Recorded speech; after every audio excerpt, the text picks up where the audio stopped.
Thank you for being here today. I just wanted to do this because these past few weeks have tested me and my staff and our candidates up and down the ballot in ways that are frankly shameful.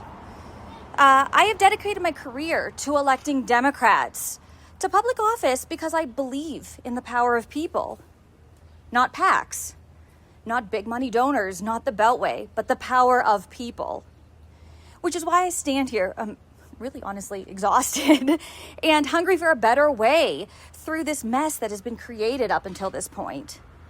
But the fact of the matter is, we are still here. After weeks of speculation and pressure, phone calls, headlines, arguments, harassment, demands, and more political bullying tactics, the clock has passed 5 p.m. on August 10th, and here we are. There has been an enormous amount of attention paid to one race over the last several weeks. Some of that conversation has been fair, and some of it has been thoughtful. Some of it has come from people who genuinely care about defeating Republicans and want Democrats to succeed. There is room in this party for disagreement. There is room for strategy debates. There is room to question decisions and challenge leadership and argue passionately about the best way forward. And that's part of what being Democrats is. But there is something else that needs to be said today. No one should ever feel unsafe because they refuse to participate in an effort to overturn the decision Democratic voters made at the ballot box. And as the executive director of this party, I will defend the will of the close to 50,000 Montanan voters who chose our nominee, Alani Bankhead. And I will defend democracy. I know that we are living through some extraordinary times and that faith in our two-party system has eroded. And whether or not this system is right for us, it's what we've got right now. And so the stakes are too high to be working against this. What happened to Alani Bankhead, myself, my staff, our executive board was unacceptable.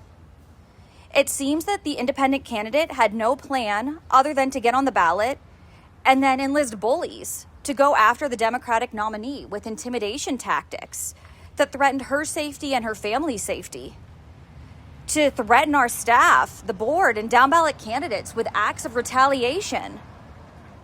What kind of party have we become that says the Democrat has no shot, that the Democrat can't win here, and Democrats are poison?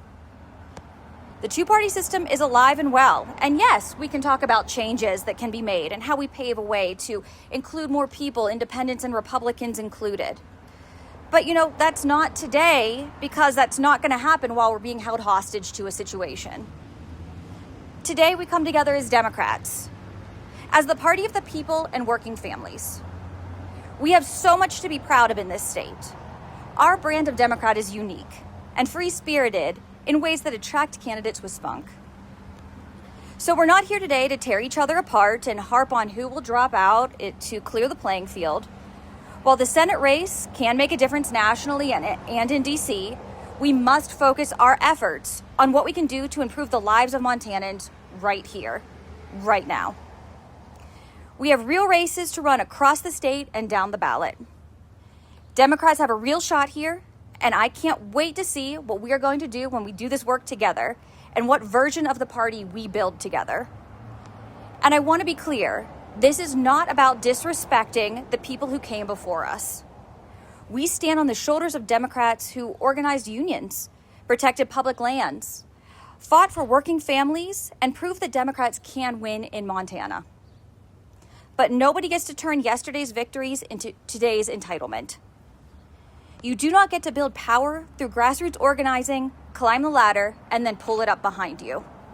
You do not get to spend years telling us that Montana Democrats are independent-minded, tough, and stubborn, and then act surprised when the Montana Democrats refuse to sit down and take orders. And you certainly do not get to declare this party dead while the rest of us are out here rebuilding it, starting with the people on the ground doing this work across this state. This version of the Montana Democratic Party is going to be built from the ground up and not from the donor class down. The deadline is passed. Our nominee is still standing. Our party is still standing. And despite the best efforts of quite a few people over the last several weeks, so am I. So enough with the coronations and the backroom calculations. Nobody gets to pronounce the Montana Democratic Party dead while we are this damn busy rebuilding it. We have doors to knock, we have candidates to elect, and we have a state to fight for. And if the old playbook says we can't win, good. We've already seen what that playbook gets us, so we're going to write a new one.